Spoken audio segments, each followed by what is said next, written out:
नमस्कार, मैं रवीश कुमार। बड़े बड़े अखबारों से भी गाजा की खबरें गायब हैं। गाजा में चल रहे हमले में अब तक 123 फिलिस्तीनी पत्रकारों की मौत हो चुकी है। दावा किया जाता है कि कई पत्रकारों को उनकी रिपोर्टिंग के आधार पर टारगेट कर मारा गया। इन पत्रकारों ने बिना किसी सेफ्टी गियर के या दफ्तर के 1 साल से गाजा से रिपोर्टिंग की है। बेहद खतरनाक हालात में वो सब दर्ज कर रहे हैं जिसे इस्राइल दिखाना नहीं चाहता। अब तक के हमलों में 2 इस्राइली और 3 लेबनानी पत्रकारों की भी मौत हो गई है। अखबारों में गाजा को लेकर नेताओं के बयान और एक्सपर्ट के विश्लेषण आपको खूब मिल जाएंगे। इन्हीं नेताओं की चिंताएं छपती हैं और आशाएं भी, लेकिन गाजा के लोगों की कहानी नंबरों में बदलकर छोटी कर दी जाती है। नया बयान चीन के राष्ट्रपति शी जिनपिंग का है कि अगर मध्य पूर्व के इलाके में शांति लानी है तो गाजा में युद्ध रोकना होगा। चीनी मीडिया के अनुसार शी जिनपिंग ने ईरान के राष्ट्रपति से मुलाकात के दौरान यह बात कही है। भारत के प्रधानमंत्री मोदी ने भी ईरान के राष्ट्रपति से मुलाकात की और भारत ईरान दोस्ती की बात की। यही बात चीन के राष्ट्रपति ने भी की। हेडलाइन के बाद इन बयानों का क्या नतीजा निकलता है कभी पता नहीं चलता। अमेरिका के विदेश विभाग के सचिव एंटनी ब्लिंकन तो 1 साल में 11 बार मध्य पूर्व की यात्राएं कर चुके हैं। सोमवार को इस्राएल के प्रधानमंत्री नेतन्याहू से मिलकर युद्ध विराम की बात की, लेकिन उसके आसार नजर नहीं आते। मिलने और बात करने में हमारे नेता एकदम सही साबित लगते हैं, बस उनका काम उल्टा नजर आता है। गाजा को लेकर सूचनाओं का अंतहीन रेगिस्तान नजर आ रहा है। आप जिस सूचना को मुट्ठी में उठाते हैं रेत की तरह सरक कर निकल जाती है। इतनी बारीक होती है दिखाई नहीं देती। गोदी मीडिया के इस देश में इसकी चिंता भी नहीं कि गाजा को लेकर खबरें नहीं हैं, लेकिन अमेरिका के कुछ सांसद राष्ट्रपति बाइडेन प्रशासन को पत्र लिख रहे हैं कि गाजा में स्वतंत्र मीडिया को जाने दिया जाए ताकि सही खबरें आ सकें और जवाबदेही तय हो। इस सांसद का नाम जानकर आप वैसे भी क्या करेंगे? याद तो रहेगा नहीं। क्या आपको अजीब नहीं लगता कि उसी अमेरिका से गाजा पर गिराने के लिए बम जा रहा है? उसी अमेरिका के सांसद अपने पत्रकारों को गाजा भेजने के लिए राष्ट्रपति को बार बार पत्र लिख रहे हैं। कमिटी टू प्रोटेक्ट जर्नलिस्ट की रिपोर्ट में कहा गया है कि 4000 से ज्यादा अंतर्राष्ट्रीय पत्रकार इस्राइल जाकर रिपोर्टिंग कर चुके हैं। ये लोग इस्राइल तक तो जाते हैं लेकिन गाजा जाने नहीं दिया जाता। सोचिए, हर तरफ इस्राइल का ही पक्ष भरा हुआ है। उसके पक्ष के अलावा क्या ही जानकारी आप तक पहुंचती होगी। पत्रकारों की रक्षा के मुद्दे पर काम करने वाली संस्था CPJ, committee to protect journalist के अलावा प्रेस की आजादी और मानवाधिकार के लिए लड़ने वाले 18 संगठनों ने अमेरिकी सांसदों की इस मांग का समर्थन किया है। The associated press, AFP, BBC, CNN, the guardian, the New York times और द वॉशिंगटन पोस्ट ने कहा है कि अक्टूबर 2023 के बाद से किसी स्वतंत्र मीडिया को गाजा में जाने नहीं दिया गया। इस बीच इस्राइल ने कतर के टीवी चैनल अल जजीरा पर गंभीर आरोप लगा दिया है। अल जजीरा दावा करता है कि वह एकमात्र अंतर्राष्ट्रीय टीवी चैनल है जिसके संवाददाता उत्तरी गाजा से रिपोर्टिंग कर रहे हैं और इस घोर मानवीय यातना की सूचनाएं जमा कर रहे हैं। इस्राइल की सेना आईडीएफ ने अपने ट्वीट में कहा है कि अल जजीरा के 6 पत्रकार हमास और इस्लामिक जिहाद के आतंकवादी के रूप में एक्सपोज हो गए हैं। कमिटी टू प्रोटेक्ट जर्नलिस्ट ने कहा है कि इस्राइल पहले भी इस तरह से टारगेट कर चुका है। यह उसका प्रोपेगेंडा है, कभी सबूत नहीं दिया। इस बार भी इस्राइल ने सबूत नहीं दिया। इस्राइली सेना ने इन पत्रकारों की तस्वीरों और इनके नामों को साझा किया है। लिखा है कि आईडीएफ को गाजा में ऐसे गोपनीय दस्तावेज मिले हैं जिनसे अल जजीरा के इन 6 पत्रकारों का हमास और इस्लामिक जिहादी आतंकी संगठनों से संबंध का पता चलता है। आईडीएफ ने कहा है कि गाजा में मिले दस्तावेजों में इनके रिकॉर्ड, आतंकी ट्रेनिंग कोर्स की सूची, फोन डायरेक्टरी और इनकी सैलरी के दस्तावेज मिले हैं। बिना कोई सबूत साझा किए आईडीएफ ने लिखा है कि इन्हीं सबूतों के आधार पर हमास और अल जजीरा नेटवर्क के बीच का संबंध स्पष्ट हो जाता है। अल जजीरा ने जवाब देते हुए कहा है कि हम स्पष्ट रूप से आईडीएफ के आरोपों को खारिज करते हैं। उनके सबूत मनगढ़ंत हैं और हम मानते हैं कि यह सिर्फ और सिर्फ गाजा में बचे हुए थोड़े से पत्रकारों को चुप कराने की एक कोशिश है। इस्राइल चाहता है कि दुनिया तक गाजा की सच्चाई ना पहुंचे। अल जजीरा का दावा है कि यह सब इसलिए किया जा रहा है क्योंकि उनकी हाल की रिपोर्ट से इस्राइल के खिलाफ युद्ध के अपराध करने का आरोप बन सकता है। अल जजीरा का कहना है कि इस्राइल इस चैनल को रोकने का प्रयास करता रहा है।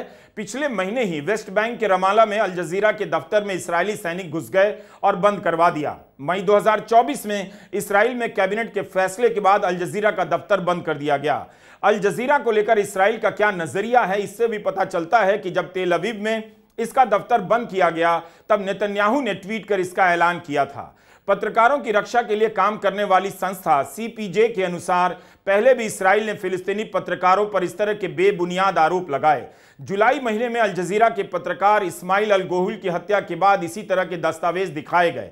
इस्राइल ने कहा अल गोहुल 2007 में हमास की सेना में था। CPJ का कहना है कि उस समय अल गोहुल की उम्र मात्र 10 साल थी।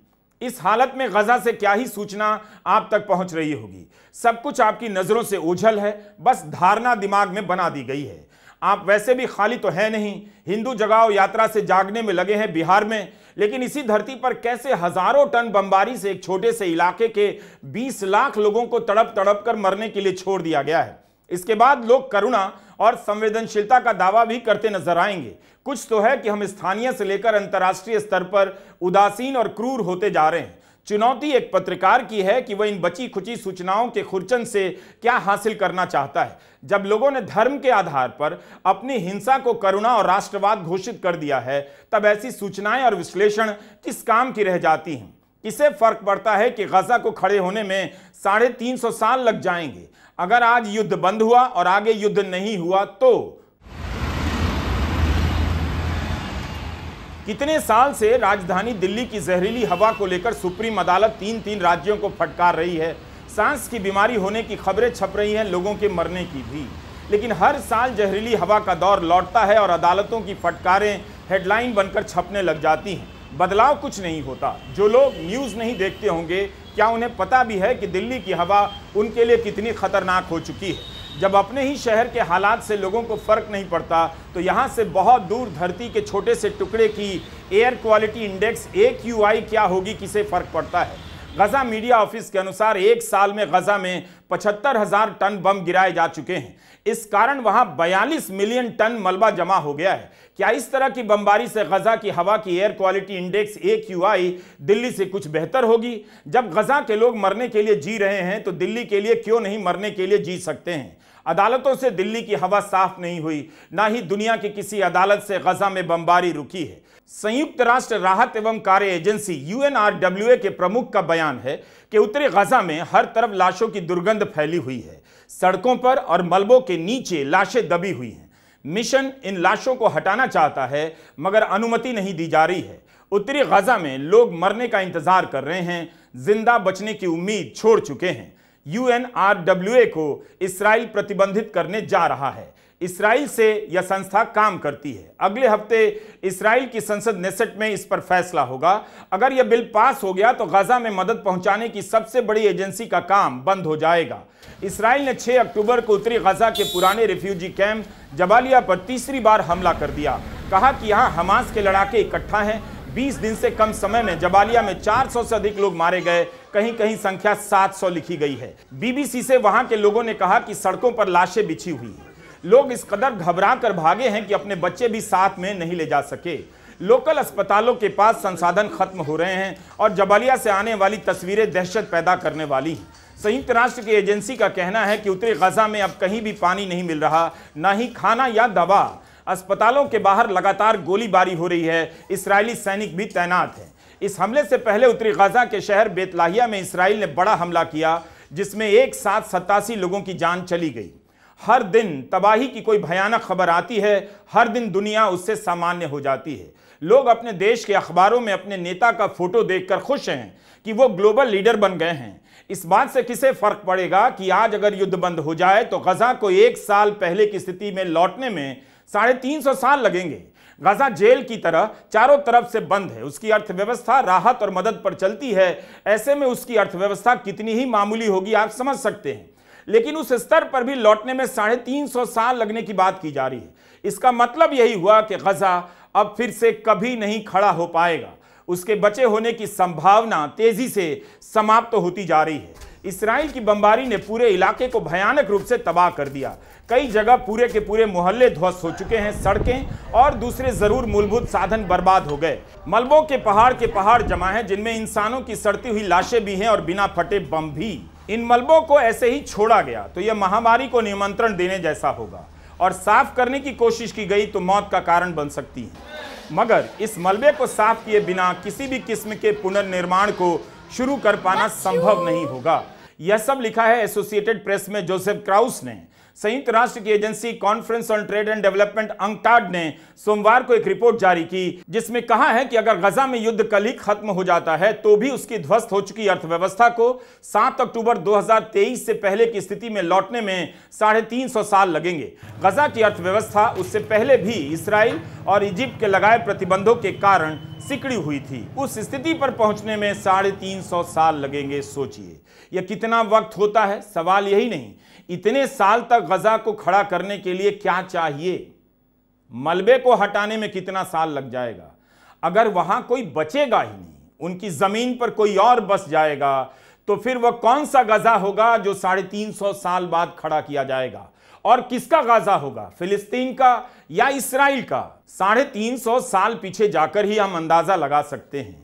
उस समय भारत में क्या, दुनिया में कारें नहीं थीं, फोटोग्राफी से लेकर सेफ्टी पिन का आविष्कार नहीं हुआ था, एडिसन ने बल्ब नहीं बनाया था, ना ही एंटीबायोटिक दवाइयां खोजी गई थीं, फ्रिज और टीवी भी नहीं था, एल्फ्रेड नोबेल ने डायनामाइट की खोज नहीं की थी। भारत मुगल और दूसरे राजाओं नवाबों के शासन में था और उनके साथ ब्रिटिश और दूसरी यूरोपियन ताकतें व्यापार में हिस्सेदारी के लिए संघर्ष कर रही थीं, जिनके राज में भारत को 200 साल तक गुलाम रहना था। इतना लंबा होता है 350 साल। संयुक्त राष्ट्र की इस रिपोर्ट के लेखक रमी अलाजे का कहना है कि उन्होंने मौजूदा युद्ध के शुरुआती 7 महीनों के दौरान गजा की अर्थव्यवस्था में जो तबाही आई है उसे ही जोड़कर यह हिसाब लगाया कि 350 साल लग जाएंगे। 350 साल तब लगेंगे जब गजा पर इस तरह की बमबारी फिर से नहीं होगी और जान माल के आने जाने की खुली छूट दी जाएगी। अच्छी मात्रा में निवेश आएगा तो भी अंकटाड संस्था का अनुमान है कि गजा की पर कैपिटा जीडीपी को 2022 के स्तर तक पहुंचने में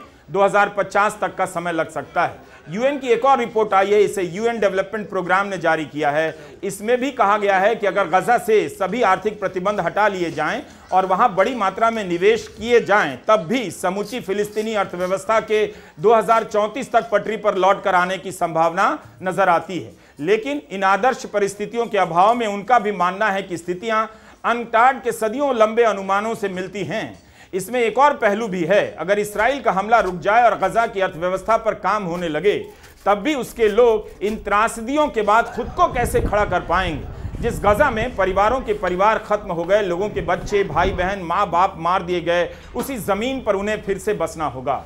हमला रुकने के बाद अगर गजा में फिर से घर बनते हैं, उनमें रहने वालों ने जो भयानक समय देखा, उसका असर कितनी पीढ़ियों तक रहने वाला है, इसका हिसाब कैसे लगाया जा सकता है। यूएनडीपी की रिपोर्ट में लिखा है कि 1 साल पहले की जो अर्थव्यवस्था थी गजा में, इस वक्त उसका मात्र 35% ही शेष है। बेरोजगारी बढ़ती जा रही है। ऐसी रिपोर्ट पढ़कर हैरानी होती है। कई बार लगता है कि जहां हजारों टन बम गिराए जा रहे हों, लोग भूखमरी और महामारी से मर रहे हों, वहां रोजगार और प्रति व्यक्ति आय की रिपोर्ट का क्या मतलब है।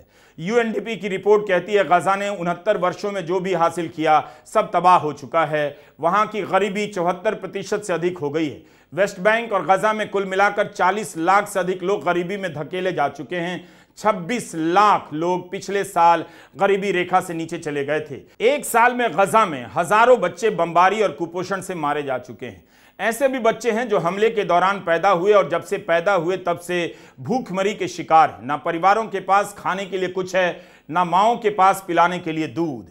इस हालत में लोग गजा में जी रहे हैं। गजा में फैले कुपोषण पर अल जजीरा ने एक लंबी रिपोर्ट की है, जिसे आप उनकी वेबसाइट पर पढ़ सकते हैं। बीच बीच में युद्ध विराम की बातों से उम्मीदें पैदा की जाती हैं ताकि दुनिया को लगे कि कुछ हो रहा है। ये बड़े लीडर केवल अच्छा सूट नहीं पहनते, दुनिया की बेहतरी के लिए वार्तालाप भी करते हैं। मंगलवार 22 अक्टूबर को अमेरिका के secretary of state Antony Blinken Israel पहुंचे। ब्लिंकन ने नेतन्याहू से मांग की कि वो याह्या सिनवार की मौत और हमास के बड़े ठिकानों के ध्वस्त होने का इस्तेमाल करते हुए युद्ध विराम के एक स्थायी समाधान की ओर सोचें।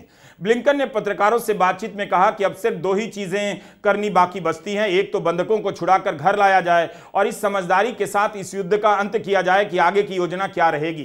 कमला हैरिस ने बुधवार की रात सीएनएन के टाउन हॉल कार्यक्रम में कहा कि सिनवार की मौत के साथ हमारे पास एक मौका है कि हम इस युद्ध को खत्म कर सकें, बंधकों को वापस ला सकें, फिलिस्तीनी लोगों को राहत दे सकें और 2 राष्ट्रों के समाधान की तरफ बढ़ सकें। गजा पर होने वाली बमबारी ने साबित कर दिया है कि ग्लोबल लीडर या किसी भी लीडर पर जनमत का कोई असर नहीं। नेता और जनमत का संबंध चुनाव तक ही सीमित है ताकि वह दिखा सके कि लोकतंत्र के कारण वह चुना गया है। चुनने के लिए ही इन्हें लोकतंत्र चाहिए, उसके बाद सारा काम इसकी भावना के खिलाफ जाकर करते हैं। करुणा और मानवीयता के बिना क्या आप किसी भी लोकतंत्र की कल्पना कर सकते हैं? अमेरिका में केवल ट्रंप को फांसीवादी कह देने से डेमोक्रेट का काम पूरा नहीं हो जाता। डेमोक्रेट ने गाजा पर बमबारी के लिए क्या हथियारों की सप्लाई नहीं की है? 1 साल से चल रहे इस युद्ध का मकसद अब साफ होता जा रहा है। यह बंधकों की रिहाई के लिए नहीं है, धरती के एक हिस्से से एक पूरी आबादी को साफ कर देना ही इसका मकसद लगता है। इस्राइल ने उन बातों को सुनना बंद कर दिया है कि समाधान यही है कि इस्राइल और फिलिस्तीनी 2 राज्यों के फॉर्मूले को स्वीकार कर लिया जाए, लेकिन दोहराने वाले ने भी कहने से ज्यादा कुछ नहीं किया। अमेरिकी चुनाव में 2 हफ्ते का समय रह गया है। ईरान के हमले के जवाब में इस्राइल ने हमला नहीं किया, लेकिन क्या चुनावों के कारण इन 13 दिनों में नेतन्याहू गाजा पर बमबारी रोक देंगे? वो क्यों रोकेंगे? जब अमेरिका इस्राइल को हथियार देना नहीं रोक पा रहा है, तो इस्राइल उन हथियारों का इस्तेमाल करना कैसे रोक देगा? नमस्कार, मैं रवीश कुमार।